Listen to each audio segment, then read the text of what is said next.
اعوذ باللہ من الشیطان الرجیم بسم اللہ الرحمن الرحیم الحمد للہ رب العالمین والصلاة والسلام علی اشرف الانبیاء والمرسلین وآلہ الطیبین الطاہرین اعوذ باللہ من الشیطان الرجیم ووصینا الانسان بوالدیہ احسانا حملته أمه كرها ووضعته كرها وحمله وفصاله 30 شهرا حتى إذا بلغ أشده وبلغ 40 سنة قال رب أوزعني أن أشكر نعمتك التي أنعمت علي وعلى والدي وأن أعمل صالحا ترضاه وأصلح لي في ذريتي انی تبت الیک وانی من المسلمین۔ سورۃ الاحقاف آیت 15۔ اور ہم نے انسان کو اپنے ماں باپ پر احسان کرنے کا حکم دیا۔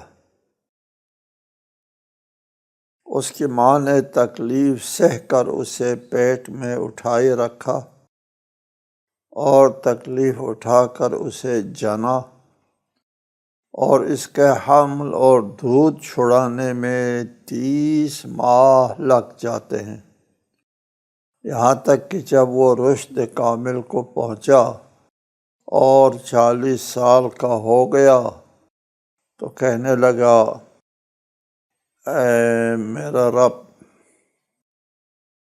مجھے توفیق دے، میں تیری اس نعمت کا شکر ادا کروں جس سے تو نے مجھے اور میرے والدین کو نوازا، اور یہ کہ میں ایسا نیک عمل کروں جسے تو پسند کرے، اور میرے اولاد کو میرے لیے صالح بنا دے۔ میں تیری طرف رجوع کرتا ہوں اور بے شک میں مسلمانوں میں سے ہوں۔ یہ قرآن مجید میں والدین کے سلسلے میں متعدد آیات ہیں۔ وَقَضَىٰ رَبُّكَ أَلَّا تَعْبُدُوا إِلَّا إِيَّاهُ وَبِالْوَالِدَيْنِ إِحْسَانًا۔ تیرے رب کا یہ فیصلہ ہے کہ صرف عبادت اللہ کی ہو اور والدین پر احسان۔ اللہ کی عبادت اور والدین پر احسان نہایت قابل توجہ ہے۔ اللہ تعالیٰ اپنے بندوں پر اتنا مہربان ہے، ان کی مہربانی کے علامتیں جو ہے وہ آپ کو ہر اسلامی تعلیمات میں آپ کو نظر آئی۔ اس آیہ مجیدہ میں فرمایا، وَوَصَّيْنَا الْإِنسَانَ بِوَالِدَيْهِ إِحْسَانًا۔ وَوَصَّيْنَا، ہم نے حکم دیا ہے انسان کو والدین پر احسان کرنے کا۔ والدین پر احسان اللہ تعالیٰ کی عبودیت کے بعد سب سے اہم ترین فریضہ ہے۔ یہاں پہ نہایت قابل توجہ بات یہ ہے کہ احادیث میں ہے کہ بعض تعلیمات جو ہے وہ انسانی ہے، انسانی، مسلمان ہونا شرط نہیں ہے، انسان ہو وہ احکام ہوتا ہے۔ ان میں سے یہ ہے کہ والدین پر احسان کرنا ہے، وہ مسلمان ہو یا نہ ہو۔ اگر کسی کے والدین غیر مسلم ہے پھر بھی وَصَاحِبْهُمَا فِي الدُّنْيَا مَعْرُوفًا، مشرک والدین کے ساتھ بھی دنیاوی معاملات، انسانی معاملات میں نیکی کرنا ضروری ہے۔ والدین مسلمان ہو یا نہ ہو ان پر احسان واجب ہے۔ کسی کے ساتھ معاہدہ ہوتا ہے آپ کا معاہدہ، اس معاہدے پر عمل کرنا واجب ہے، وہ دوسرا فریق مسلمان ہو یا مسلمان نہ ہو۔ کسی کے ساتھ آپ کا وعدہ ہے، وعدہ وفا کرنا ضروری ہے کہ اگلا بندہ جو ہے وہ احادیث کے الفاظ ہے برین کانا او فاجرین، نیک ہو یا فاجر ہو یعنی کافر ہو، پھر بھی یہ انسانی مسئلہ ہے، انسانی مسئلہ ہے والدین کو پر احسان کرنا۔ وَبِوَالِدَيْهِ احسانا، اس کے بعد فرمایا یہ اللہ تعالیٰ نے اپنے اوپر یہ جو حکم ارشاد فرمایا ہے وہ اللہ کے ارحم الراحمین ہی ہے۔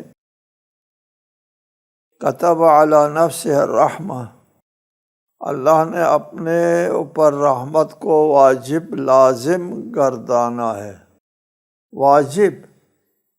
کتب علی نفسہ، اللہ نے اپنے اوپر واجب گردانا ہے رحمت کو۔ رحمت وہ چیز ہے جس کو اللہ تعالیٰ نے اپنے اوپر لازم قرار دیا ہے، اللہ کے اوپر کوئی اور حکم نہیں لگا سکتا، خود لگا سکتا ہے۔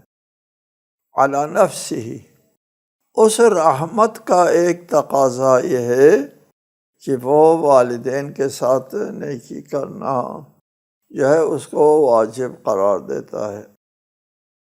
آگے پھر اس کی تفصیل ہے کہ والدین کا احسان کیوں واجب ہے۔ فرمایا حملتہ امہ کرہا، اور اس کو پیٹ میں اٹھائے رکھا ماں نے تکلیف اٹھا کر۔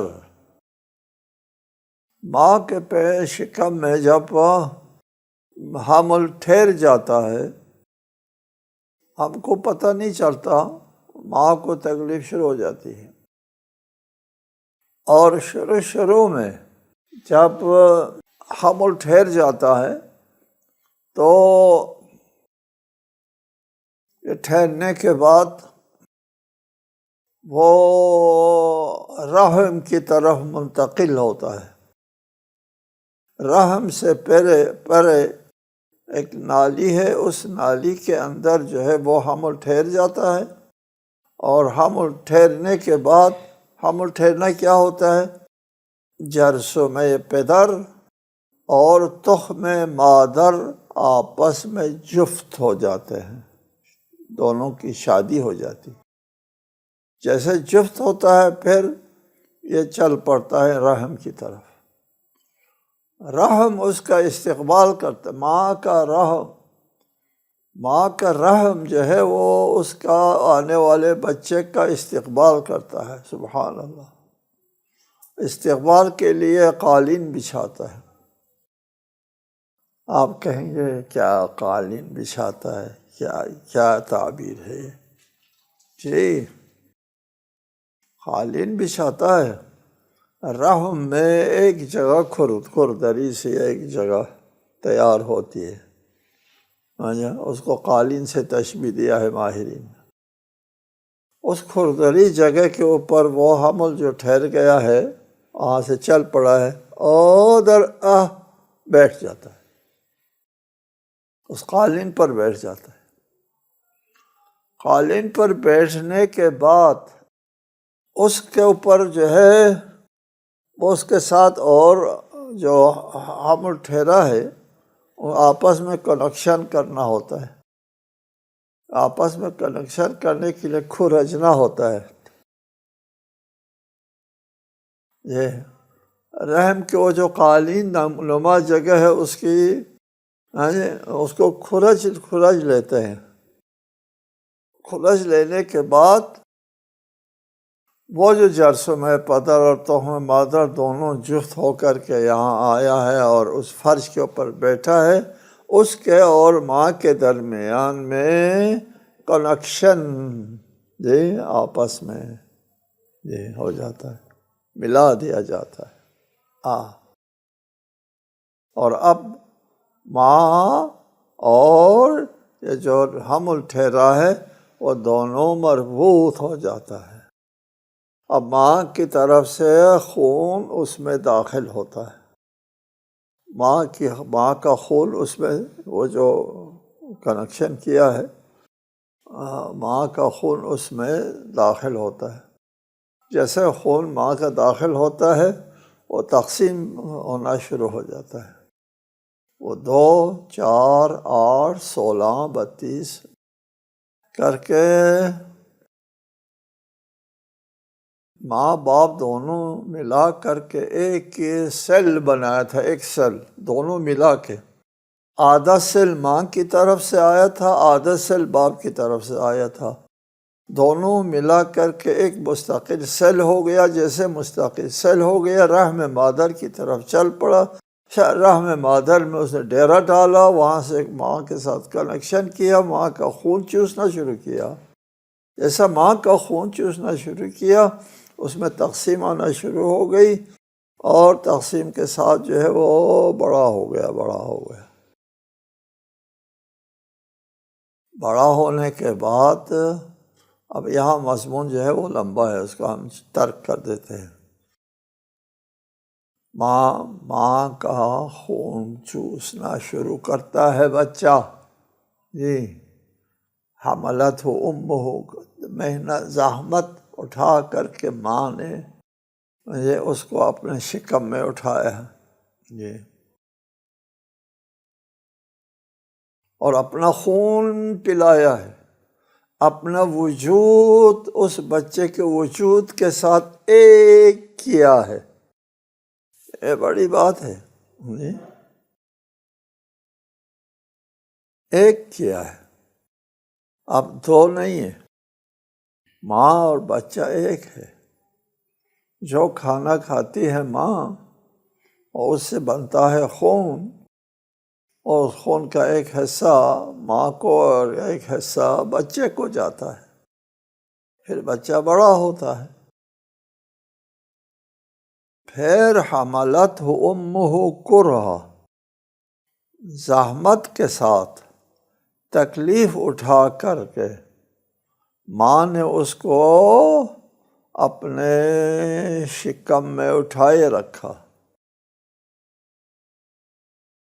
وَوَضَعَتْهُ كُرْهًا، اور تکلیف اٹھا کر کے جنا دیا، اسے جنا اور بچے کی ولادت ہو گئی۔ ولادت کے موقع پر درد ذہ کہ جو درد ہے، تکلیف ہے، اللہ اکبر، بہت بڑی تکلیف، سبحان اللہ۔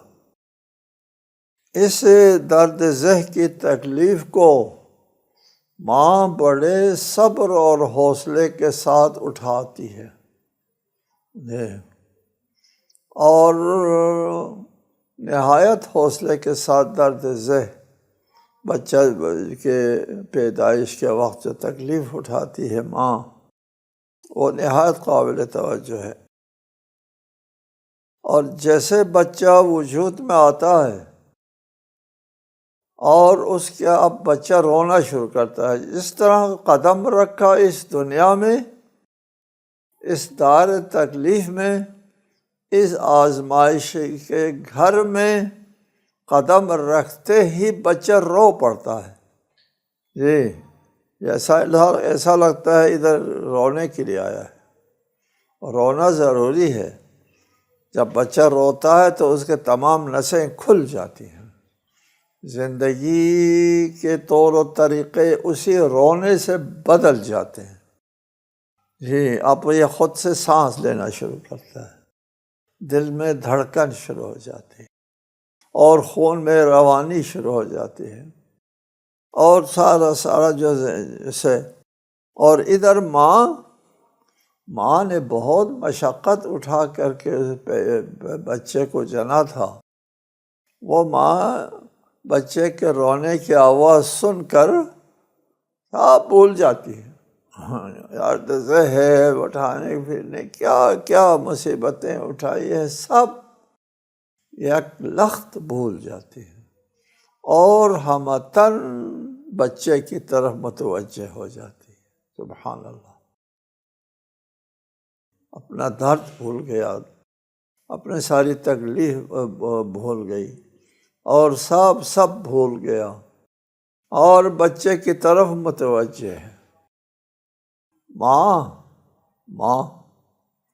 ماں کے بارے میں ہمیشہ کہا کرتا ہوں، ماں اللہ تعالیٰ کی ارحم الراحمینی کی نمائندگی کرتی ہے زمین پر۔ ماں سے پتہ چلتا ہے خدا کس قدر مہربان ہے جس نے ماں خلق کیا ہے۔ ماں کے دل میں مہر و محبت جو ودیعت فرمائی ہے، وہ بہترین دلیل ہے کہ وہ ذات کتنا مہربان ہے اپنے بندوں کے اوپر، جس نے ایک ماں کے دل میں اتنی مہر و محبت ڈالی۔ وَحَمْلُهُ وَفِصَالُهُ 30 شَهْرًا، اب اس کے حمل، پیٹ میں حمل اٹھانا اور دودھ چھڑانا، یہ دونوں ملا کر کے 30 مہینے بن جاتے ہیں۔ 30 مہینے، اس میں سے 24 مہینے تو دودھ پلانا، 2 سال دودھ پلانا ہوتا ہے۔ دودھ پلانے کی مدت 2 سال ہے۔ حملہ وفصالہ 30 شہرا، 2 سال کے بعد بچہ جو ہے وہ چلتا پھرتا اور باتیں کرتا اور سمجھدار ہو جاتا ہے کسی حد تک۔ پھر ماں جو ہے وہ دودھ چھڑا دیتی ہے جی، اور اس دوران میں ماں نے اپنا سکون برباد کر کے رات دن کی بھی مصیبتیں اٹھا کر کے بچے کو بڑا کرتا ہے۔ 30 مہینے، 30 مہینے اس ماں کی جو محبت ہے، ماں کے دل میں یہ محبت اللہ تعالیٰ نے ودیعت فرمائی ہے، وہ اس لیے ہے کہ اللہ تعالیٰ اس بچے کا خالق ہے، انسان کا خالق ہے۔ صرف خالق نہیں، مہربان بھی ہے۔ اس مہربان ذات کو پتہ ہے کہ اس بچے کو کھانے پینے کے بعد سب سے زیادہ مہر و محبت اور پیار کی ضرورت ہے۔ اگر پیار نہیں ملتا، بچے کی صحیح نشو و نما نہیں ہوتی، بچے میں اعتدال نہیں آتا۔ پیار نہیں ملتا، پیار ضروری ہے انسان کے لیے، پیار لازمی ہے۔ پیار ملنے سے انسان کی شخصیت کی جو اینٹ ہے، ہر اینٹ اپنی جگہ ٹھیک بیٹھ جاتی ہے پیار ملنے کی وجہ سے، اور اس کی متوازن شخصیت، درست شخصیت جو ہے وجود اس کی تعمیر ہو جاتی ہے پیار ملنے کی وجہ سے۔ ایک اینٹ ادھر ادھر نہیں ہوتی پیار ملنے کی وجہ سے۔ شخصیت کی صحیح تعمیر ہوتی ہے پیار کی وجہ سے۔ ایک سکون اور اطمینان کا بچہ بہتر پرورش پاتا ہے، اور اگر پیار نہیں ملتا ہے تو وہ بڑے ہو کر بدماش بنتا ہے۔ جو معاشرے میں جو بدماش لوگ ہیں، یہ وہی بچے ہیں جن کو بچپنے میں پیار نہیں ملا، اس لیے کہ ان کی شخصیت سازی میں اینٹیں اکھڑ گئی ہیں، ادھر ادھر ہو گئی ہیں، دیواریں خراب ہیں جی، اس کی شخصیت بنی نہیں، متوازن شخصیت، معتدل شخصیت بنی نہیں ہے، پیار نہ ملنے کی وجہ سے وہ بدماش ہو جاتا ہے۔ ماں کو پیدا کر کے اللہ تعالیٰ نے اس انسان کے اوپر رحم کیا ہے، ان کی شخصیت میں توازن اور اعتدال پیدا کیا۔ یہی وجہ ہے کہ اولاد پر ماں کا حق باپ کی نسبت 3 گنا زیادہ ہے۔ 3 گنا زیادہ۔ حدیث میں آیا ہے ایک شخص نے رسول اللہ صلی اللہ علیہ وآلہ وسلم کی خدمت میں حاضر ہو کر کے عرض کیا، یا رسول اللہ من ابرو، میں کس پر احسان کروں؟ فرمایا امک، ماں پر۔ اس نے عرض کیا ثم من، پھر کس پر؟ فرمایا امک، ماں پر۔ پھر عرض کیا ثم من، پھر کس پر؟ فرمایا ماں پر، 3 مرتبہ۔ چوتھی مرتبہ پھر کس پر؟ ثم من، تو چوتھی مرتبہ فرمایا پھر باپ پر۔ جی 3 مرتبہ ماں اور 1 مرتبہ باپ۔ جی یہ ہے ماں کا حق انسان کے اوپر۔ یہاں پہ ایک واقعہ ہے، وَحَمْلُهُ وَفِصَالُهُ 30 شہرا، اس کے حمل ٹھہرنے اور دودھ چھڑانے کی مدت 30 ماہ ہے۔ کتنی مدت دودھ پلانا ہے؟ 24 مہینے، 2 سال۔ تو پھر پیچھے کتنے بچے؟ 6 ماہ۔ 6 ماہ کیا ہے؟ حمل کی مدت ہے۔ پیٹ میں 6 ماہ، عام طور پر تو 9 ماہ رہتے ہیں، اقل مدت حمل 6 ماہ ہے، اقل مدت حمل۔ ایک واقعہ ہے، مشہور واقعہ ہے، اس کو تفسیر ابن کثیر میں لکھا ہے اور جساس نے الاحکام میں، دونوں بڑے مستند ہیں اہل سنت کے علماء اور مفسرین میں سے، کہ ایک شخص نے حضرت عثمان کے پاس آ کر کے یہ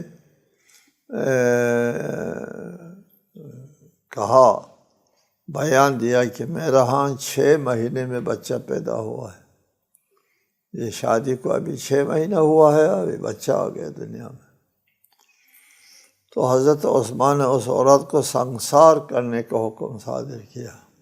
6 مہینے میں، 9 مہینے میں بچے آتے ہیں، 6 مہینے میں بچہ پھر تمہارا نہیں ہے، کسی اور کا بچہ جو ہے۔ یہ سنسار کا حکم صادر کیا، اس کا حضرت علی علیہ السلام کو پتہ چلا، تو آپ نے عثمان سے فرمایا 6 ماہ میں بچہ پیدا ہو سکتا ہے، اس کے اوپر سنسار نہیں کرنا ہوتا ہے، یہ بچہ اپنے باپ کا بچہ ہے۔ وہ کیسے؟ آپ نے فرمایا، قرآن مجید میں ہے، وَحَمْلُهُ وَفِصَالُهُ 30 شہرا، اس کے حمل ٹھہرنے اور دودھ چھڑانے کی مدت 30 مہینہ ہے۔ 2 سال جو ہے وہ دودھ چھڑانے کا ہے، 6 مہینہ بچتے ہیں حمل کے لیے۔ یہ قرآن کہتا ہے یہ کم از کم 6 مہینے میں حمل ہو جاتا ہے، بچہ پیدا ہو سکتا ہے۔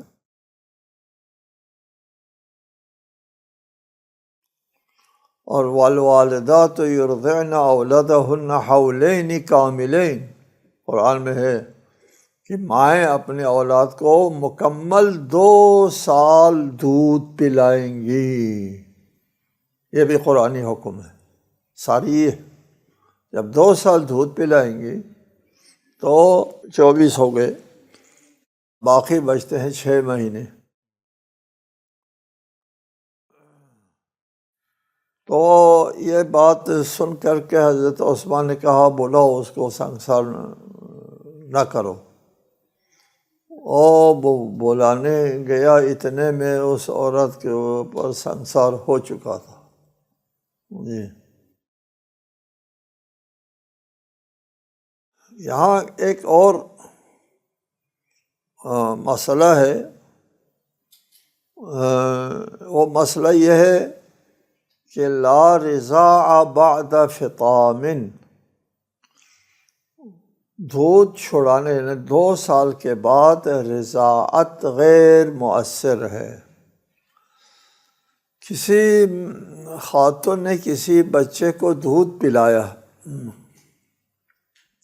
تو وہ بچہ جو ہے وہ اس کا محرم بن جاتا ہے، اس کی بیٹیاں اس کے بچے کی بہن بن جاتی، محرم ہو جاتے ہیں، رضائی محرم ہو جاتے ہیں۔ اور 2 سال کے اندر دودھ پلایا ہے تو یہ رضاعت سے محرمیت جو ہے وہ ثابت ہوتی ہے۔ 2 سال کے اندر اگر دودھ پلایا تو رضاعت سے، دودھ پلانے سے محرمیت ثابت ہو جاتی ہے۔ لا رضاع بعد فطام، 2 سال کے بعد دودھ پلانے سے کوئی رضاعت محرمیت نہیں ہوتی، وہ غیر مؤثر ہے۔ 2 سال کے بعد دودھ پلانے سے کوئی اس میں کوئی اثر نہیں ہوتا، وہ غیر مؤثر ہے۔ یہ مسئلہ اپنی جگہ ہمارے ہاں روایت ہے، اور اہل سنت کے ہاں بھی روایت موجود ہے، لا رضاع بعد فطام۔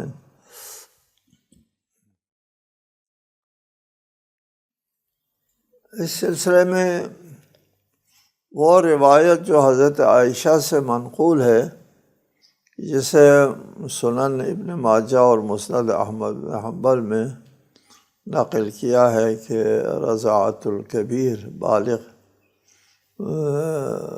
لوگوں کو دودھ پلانے سے محرمیت جو ہے وہ ثابت ہوتی ہے، وہ اس سے متصادم ہے۔ بہرحال یہ ایک فقہی مسئلہ ہے۔ حتی اذا بلغ اشدہ، حتی اذا بلغ اشدہ، اور جب یہ رشد کو پہنچ جائے۔ اشد کہتے ہیں کہ انسان جو ہے وہ رشد عقلی کو پہنچ جائے، اپنے رشد، سوجھ بوجھ مکمل ہو جائے۔ انسان 6 مہینے پیٹ میں اور 2 سال جو ہے ماں کے گود میں، اور پھر اس کے بعد بڑا ہوتا ہے، 40 سال کا ہوتا ہے، جوان، جی، حتی اذا بلغ اشدہ،